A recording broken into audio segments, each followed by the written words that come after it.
Hello students, my name is Aditi Yadav. तो बच्चे हम कर रहे हैं अपना चैप्टर केमिकल इक्विलिब्रियम। ठीक है, हमने कर लिया है degree of dissociation with vapour density, उसका क्या रिलेशन है, मोल मेथड और डिग्री ऑफ डिसोसिएशन क्या होता है, ये सारी चीजें हम पढ़ चुके हैं।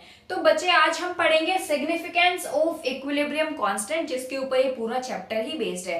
अब तक हम पढ़ते आ रहे हैं इक्विलिब्रियम कांस्टेंट, ये चीजें पढ़ते आ रहे हैं। लेकिन हम ये पढ़ क्यों रहे हैं, क्यों पढ़ रहे हैं हम इक्विलिब्रियम कांस्टेंट के बारे में, इक्विलिब्रियम के बारे में हम क्यों पढ़ रहे हैं?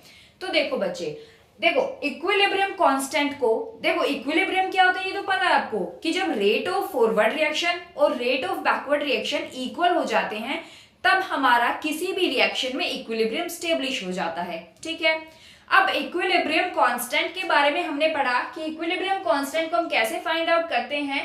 या तो हमारे पास concentration of product upon concentration of reactant हो, अगर प्रेशर गिवन है तो हम बोलते हैं pressure of product upon pressure of reactant. ठीक है, और एक और था हमारे पास कि के फॉरवर्ड अपॉन के बैकवर्ड, ये क्या है, rate constant of forward reaction upon rate constant of backward reaction. जब हमने इक्विलिब्रियम कांस्टेंट के बारे में पढ़ा था अपने लेक्चर्स में, तब हमने वहां क्या डेफिनेशन देखी थी कि इक्विलिब्रियम कांस्टेंट क्या है, rate constant of forward reaction to the ratio of rate constant of backward reaction. वही है बच्चे आपका KF एंड KB। ठीक है, तो भाई ठीक है, ये तो समझ आ गया इक्विलिब्रियम क्या है, इक्विलिब्रियम कांस्टेंट क्या है। लेकिन पढ़ क्यों रहे हैं, मुद्दा तो वही है कि हम पढ़ क्यों रहे हैं। तो बच्चे पढ़ इसलिए रहे हैं कि देखो कोई भी रिएक्शन है, मान लेते हैं हमारे पास ये रिएक्शन है, A से बन रहा है A, ये इक्विलिब्रियम हमने लगा दिया, ये B। ठीक है,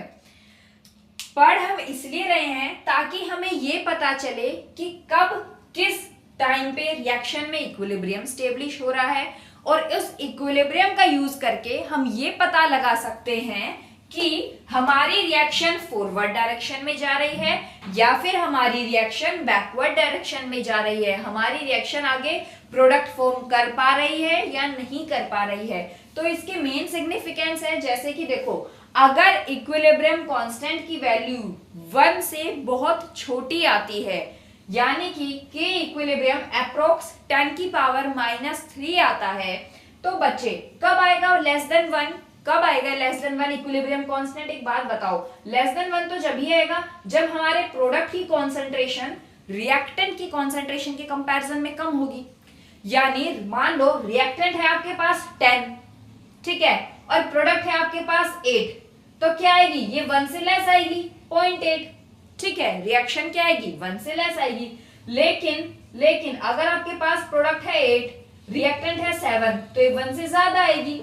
ठीक है, लेकिन हम ये बात कर रहे हैं जब आपकी इक्विलिब्रियम कांस्टेंट की वैल्यू लेस देन 1 हो या फिर अप्रोक्स 10 की पावर -3 हो। इसका मतलब है कि रिएक्टेंट ज्यादा है, रिएक्टेंट की कॉन्सेंट्रेशन रिएक्शन के अंदर ज्यादा है एज कंपेयर टू आपका प्रोडक्ट की कॉन्सेंट्रेशन। ठीक है, तो वही चीज यहाँ लिखी है कि के इक्विलिब्रियम लेस देन 1 क्या शो करता है, ये बताता है कि आपकी रिएक्शन फॉरवर्ड डायरेक्शन में ज्यादा प्रोसीड नहीं कर रही है, has less tendency to proceed in forward direction. यानी वो रिएक्टेंट की कॉन्सेंट्रेशन उसमें ज्यादा है, प्रोडक्ट ज्यादा अमाउंट में ज्यादा कॉन्सेंट्रेशन में नहीं बन रहे हैं। ठीक है, डन। अब दूसरा, मान लो आपके इक्वल, ये तो था लेस देन 1, दूसरी पॉसिबिलिटी क्या आएगी, ग्रेटर देन 1 आएगी।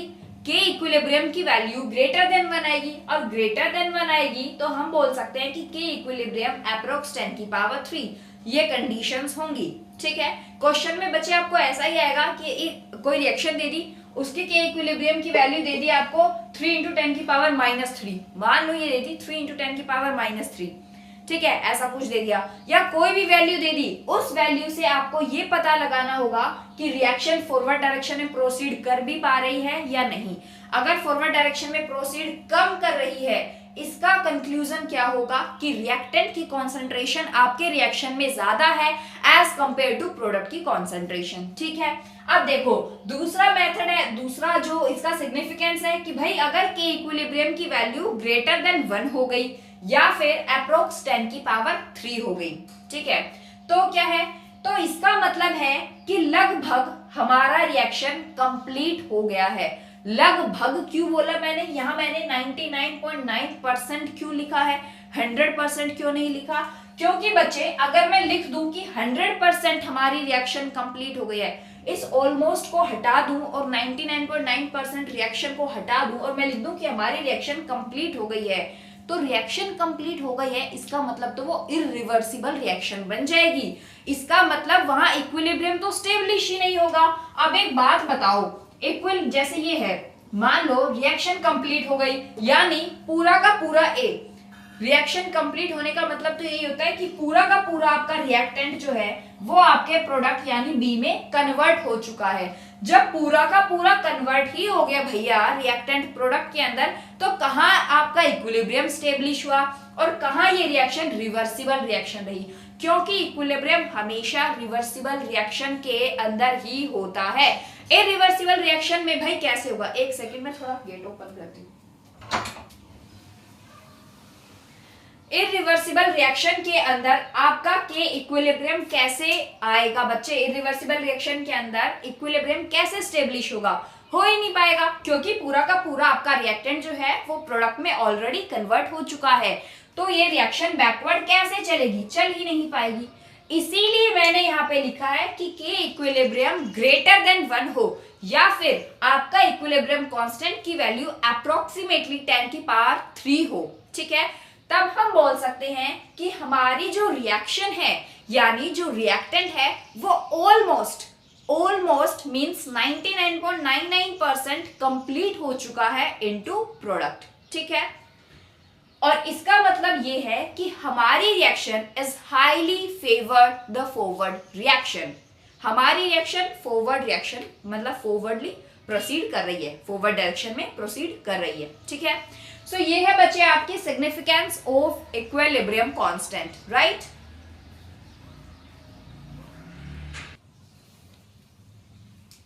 देखो समझ आ गया ना कि सिग्निफिकेंस क्या है इक्विलिब्रियम कांस्टेंट का। अब एक बात बताओ, इक्विलिब्रियम कांस्टेंट तो बच्चे हम तभी फाइंड आउट कर सकते हैं जब इक्विलिब्रियम हो।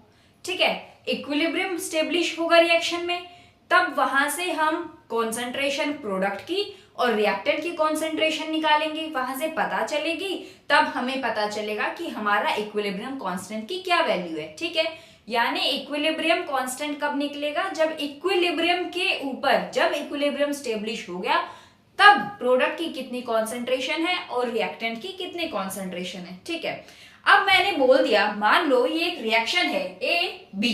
ठीक है, अब एक बात बताओ, मान लो एट टाइम t0, शुरू में जब ये रिएक्शन जस्ट हमने रिएक्टेंट ही था हमारे पास, प्रोडक्ट तो कुछ भी नहीं बना था, तो हमारे पास मान लेते हैं कि इसके x मोल्स हैं। ठीक है, इसके x मोल्स हैं। ठीक है, और यहाँ तो 0 है, यहाँ कुछ भी नहीं है, 0 मोल, क्योंकि अभी रिएक्शन प्रोसीड हुई नहीं है। अब मान लेते हैं कि t इक्वल्स टू 5 सेकेंड पर आपकी रिएक्शन में आ गया बच्चे इक्विलिब्रियम। अब इक्विलिब्रियम कैसे आया? जब रेट ऑफ फॉरवर्ड रिएक्शन और rate of backward reaction equal होगा तब इक्विलिब्रियम आएगा, और जब इक्विलिब्रियम आ गया तो उस पॉइंट ऑफ टाइम पे क्या कॉन्सेंट्रेशन है प्रोडक्ट की और क्या कॉन्सेंट्रेशन है आपके रिएक्टेंट की, तब निकल जाएगा आपका इक्विलिब्रियम कांस्टेंट। ठीक है, तो मान लेते हैं t इक्वल्स टू 5 सेकेंड पे x, यानी कि हमारा x मोल जो है a की कॉन्सेंट्रेशन है, उसमें से मान लेते हैं कि a मोल हमारा माइनस कर दिया, यानी कि a मोल हमारा चला गया और वो कन्वर्ट हो गया किसमें? प्रोडक्ट में। तो प्रोडक्ट का कितना बना? a मोल। ठीक है, ठीक है, ये तो बात हुई बच्चे इक्विलिब्रियम की, ये तो बात हुई इक्विलिब्रियम की। लेकिन अब आप में से कोई कह दे कि मैम ये तो इक्विलिब्रियम के, ये तो सबको ही बता दे, आप बताओ मुझे t इक्वल्स टू 7 सेकेंड पे रिएक्टेंट की कॉन्सेंट्रेशन क्या होगी और प्रोडक्ट की कॉन्सेंट्रेशन क्या होगी। अब कोई बोल दे कि नहीं 7 सेकेंड नहीं, अब बताओ मुझे कि t इक्वल्स टू 2 सेकेंड पे, टाइम जब 2 सेकेंड था, जब इक्विलिब्रियम स्टेब्लिश नहीं हुआ था, तब प्रोडक्ट की कॉन्सेंट्रेशन क्या थी और रिएक्टेंट की कॉन्सेंट्रेशन क्या थी। तो बच्चे कहने का मतलब ये है कि इक्विलिब्रियम पे तो हमारी जो कॉन्सेंट्रेशन होती है वो इक्विलिब्रियम कॉन्सेंट्रेशन है, सिंपल है, निकाल लेते हैं हम इक्विलिब्रियम कांस्टेंट से। लेकिन एक टर्म आती है जिसे कहते हैं हम Q बोले तो बच्चा रिएक्शन कोशेंट। Q क्या है आपका? Reaction quotient. ये रिएक्शन कोशेंट क्या है? इक्विलिब्रियम को छोड़कर, इक्विलिब्रियम पे जो कॉन्सेंट्रेशन रिएक्टेंट और प्रोडक्ट की है उनको छोड़कर बाकी सभी टाइम पे जितनी भी कॉन्सेंट्रेशन प्रोडक्ट और रिएक्टेंट की है वहां से हमारा पता चलता है क्या आपका? Reaction quotient. रिएक्शन जैसे हमने पढ़ा कि K इक्विलिब्रियम यानी इक्विलिब्रियम कांस्टेंट है प्रोडक्ट की कॉन्सेंट्रेशन और रिएक्टेंट की कॉन्सेंट्रेशन, लेकिन किस पे? At equilibrium. एट इक्विलिब्रियम, यहां पे इक्विलिब्रियम में 5 सेकंड पे स्टेब्लिश हो गया, हम ऐसा मान लेते हैं। और Q क्या है? Reaction quotient. रिएक्शन कोशेंट मतलब Q क्या है? प्रोडक्ट की कॉन्सेंट्रेशन और रिएक्टेंट की कॉन्सेंट्रेशन, लेकिन कंडीशन क्या है? नॉन इक्विलिब्रियम कॉन्सेंट्रेशन है। क्या है ये? Non equilibrium concentration. अब मैंने नॉन इक्विलिब्रियम क्यों बोला?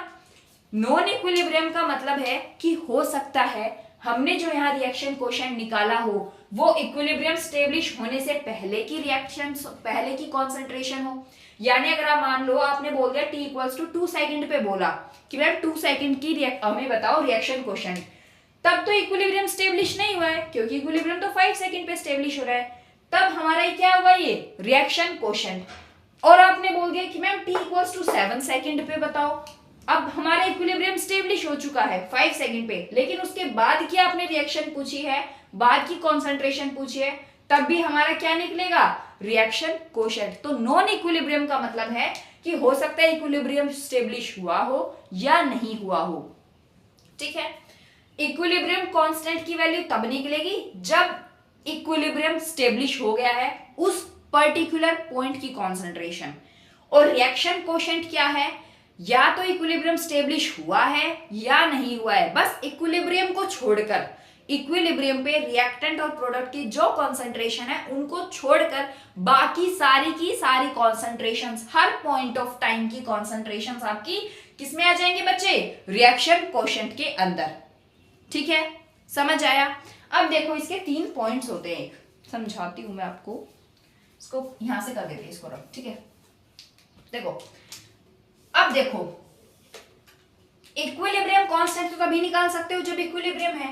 तो अगर मान लो आपको क्वेश्चन में कंडीशन दे दी जाए, कोई रिएक्शन बोल दी जाए और आपसे पूछ ले जाए कि रिएक्शन कोशेंट यानी Q आपका इक्वल है K इक्विलिब्रियम के, अब बताओ रिएक्शन फॉरवर्ड प्रोसीड कर रही है, बैकवर्ड प्रोसीड कर रही है या इक्विलिब्रियम में है।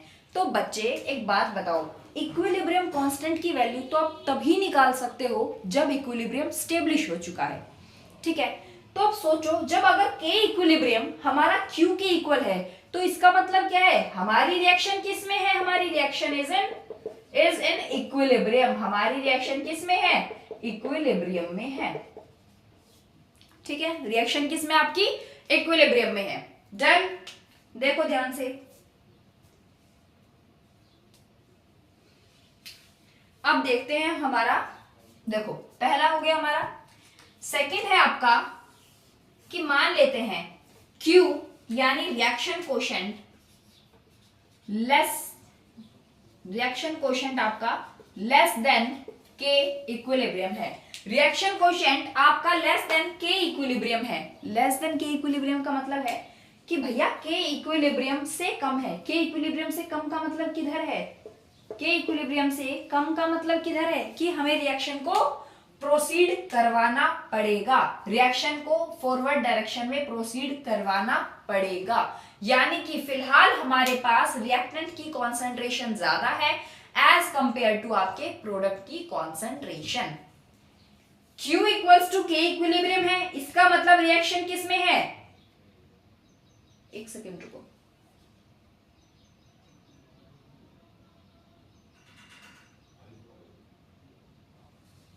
देखो Q equals to K equilibrium यानी रिएक्शन इक्विलिब्रियम में है, और Q less than K equilibrium, Q K equilibrium से कम है। और Q किसके इक्वल होता है? प्रोडक्ट अपॉन रिएक्टेंट की concentration at non equilibrium concentration. ठीक है, तो Q अगर K इक्विलिब्रियम से कम है यानी कि इसका प्रोडक्ट क्या है? कम है। यानी कि K इक्विलिब्रियम से कम है का मतलब क्या है?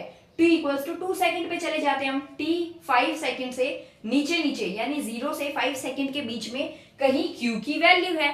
इसका मतलब ये है कि प्रोडक्ट ज्यादा अभी आपका बना नहीं है। तो हमें इक्विलिब्रियम स्टेब्लिश कराने के लिए क्या करना पड़ेगा, इक्विलिब्रियम स्टेब्लिश कराने के लिए प्रोडक्ट की कॉन्सेंट्रेशन इंक्रीज करवानी पड़ेगी। और वो कैसे करवाएंगे हम, रिएक्शन को फॉरवर्ड डायरेक्शन में प्रोसीड करवा के।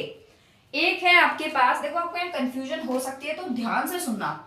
एक है आपके पास, अगर equilibrium reaction quotient greater than के इक्विलिब्रियम है, ग्रेटर देन के इक्विलिब्रियम का मतलब क्या है कि के इक्विलिब्रियम तो यहाँ स्टेब्लिश हो चुका है, 5 सेकंड पे के इक्विलिब्रियम तो स्टेब्लिश हो चुका है, और इससे ज्यादा है रिएक्शन कोशेंट। इसका मतलब रिएक्शन हमारी कहाँ जा रही है, फॉरवर्ड डायरेक्शन में जा रही है फॉरवर्ड डायरेक्शन में, और हमारे प्रोडक्ट की कॉन्सेंट्रेशन इंक्रीज है, ज्यादा बढ़ रही है एज कंपेयर्ड टू रिएक्टेंट, ज्यादा है हमारे प्रोडक्ट की कॉन्सेंट्रेशन। तो अब अगर मैं कहूं आपसे कि हमें इक्विलिब्रियम स्टेब्लिश कराना है, क्योंकि हर चीज स्टेबल होना चाहती है, अब मैं आपसे कहूं कि हमें इक्विलिब्रियम स्टेब्लिश कराना है, तो आप क्या कहोगे, तो मैम अगर ये फॉरवर्ड डायरेक्शन में प्रोसीड हो रही है रिएक्शन, तभी तो आपका क्यू बड़ा है के इक्विलिब्रियम से। तो हम एक काम करते हैं ना, अगर हम रिएक्शन को बैकवर्ड डायरेक्शन में करवा दें, अगर रिएक्शन को बैकवर्ड डायरेक्शन में प्रोसीड करवा दें, और इससे क्या होगा, बैकवर्ड डायरेक्शन में रिएक्शन जाएगी तो रिएक्टेंट इंक्रीज होगा, प्रोडक्ट डिक्रीज होगा, और एक पॉइंट ऑफ टाइम ऐसा आएगा जब आपका इक्विलिब्रियम स्टेब्लिश हो जाएगा। ठीक है, तीनों पॉइंट्स फिर से सुनो। Q इक्वल्स टू के इक्विलिब्रियम का मतलब है कि रिएक्शन इक्विलिब्रियम में है। Q लेस देन के इक्विलिब्रियम, एक बात बताओ, बस ये ध्यान रखो, T इक्वल्स टू 5 सेकंड पे मान लो आपकी रिएक्शन में इक्विलिब्रियम स्टेब्लिश है। अगर Q के इक्विलिब्रियम से कम है, यानी कि Q कहीं इस रीजन में फॉल करता है, T इक्वल्स टू 0 से 5 सेकंड के बीच में फॉल करता है, तभी तो आपकी Q लेस देन के इक्विलिब्रियम है। तो इसका मतलब क्या कह सकते हैं हम कि प्रोडक्ट अभी इतना बना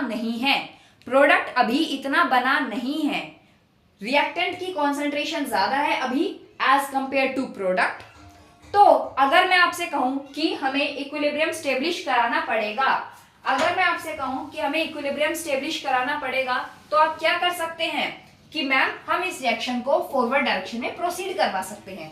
अगर फॉरवर्ड डायरेक्शन में हमने रिएक्शन को प्रोसीड करवा दिया तो हमारा क्या होगा, Q के इक्विलिब्रियम के इक्वल आ जाएगा और हमारी रिएक्शन इक्विलिब्रियम में स्टेब्लिश हो जाएगी। ठीक है, और वहीं अगर मैं आपसे बोलूं कि Q ग्रेटर देन के इक्विलिब्रियम है, ग्रेटर देन के इक्विलिब्रियम का मतलब क्या है कि हमारी रिएक्शन कहीं ना कहीं 5 सेकंड से ज्यादा के टाइम स्पैन में चल रही है। ठीक है, 5 सेकंड से ज्यादा के टाइम में हमारी रिएक्शन चल रही है, तभी आपकी Q की वैल्यू यानी रिएक्शन कोशेंट की value greater than equilibrium constant है। तो यहां से बच्चे आप क्या कंक्लूड कर सकते हो कि हमारी रिएक्शन किस डायरेक्शन में जा रही है, फॉरवर्ड डायरेक्शन में, जिसकी वजह से हमारा प्रोडक्ट की कॉन्सेंट्रेशन ज्यादा है एज कंपेयर टू रिएक्टेंट। ठीक है, यहां से तो ये इंटरप्रेट कर लिया आपने। लेकिन अगर मैं आपसे कहूं कि हमें रिएक्शन में इक्विलिब्रियम स्टेब्लिश कराना है, क्यों कराना है, क्योंकि कोई भी चीज हमेशा स्टेबल होना चाहती है, तो हमें इसे इक्विलिब्रियम स्टेब्लिश कराना है इसमें, तो हम क्या करेंगे, रिएक्शन को बैकवर्ड प्रोसीड करेंगे, और जब रिएक्शन बैकवर्ड जाएगी तो क्या होगा, रिएक्टेंट की कॉन्सेंट्रेशन इंक्रीज होगी और प्रोडक्ट की कॉन्सेंट्रेशन क्या करेगी, आपकी डिक्रीज करेगी। ठीक है, वैसे कराना तो मुझे ली चैटलियर्स प्रिंसिपल भी था, बट अभी थोड़ा लाइट का इश्यू है। ठीक है, तो वैसे भी आपको थोड़ी ज़्यादा प्रॉब्लम हो गई है, कभी लाइट आ रही है कभी जा रही है, सॉरी फॉर दैट। और आई होप आपको ये समझ में आया है। अगर नहीं आया है तो कमेंट सेक्शन में ज़रूर कमेंट कीजिए।